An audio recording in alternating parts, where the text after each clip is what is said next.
Isoler les malades et rechercher leurs cas contacts, c'est la stratégie de l'assurance maladie.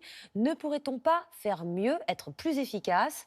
Les Japonais préfèrent, eux, chercher qui a contaminé les malades. C'est le backtracing. Il permet notamment de repérer les super contaminateurs qui, à eux seuls, peuvent infecter des dizaines de personnes. Jules Longchamp. Tokyo la semaine dernière.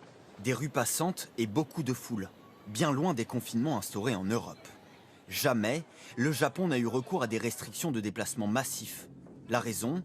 Un système de traçage pour suivre la circulation du virus. En France, lorsqu'une personne est déclarée positive, les autorités sanitaires lui demandent ses cas contacts. Au Japon, autre méthode.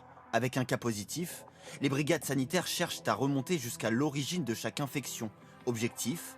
Trouver les super contaminateurs.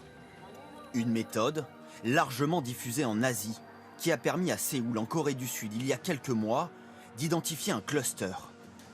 En boîte de nuit, un homme avait à lui seul transmis la maladie à 54 personnes.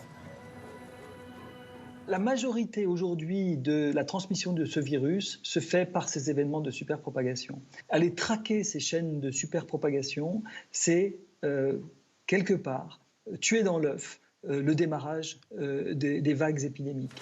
France et Japon, deux pays frappés très tôt par l'épidémie. Avec leurs deux méthodes, ils affichent des bilans différents. En France, 67 millions d'habitants, au Japon 126. Et pourtant le pays compte 16 fois moins de cas positifs et 1900 décès, bien loin des 45 000 comptabilisés en France. Selon plusieurs spécialistes, cette méthode de traçage pourrait permettre à la France d'éviter une troisième vague trop importante.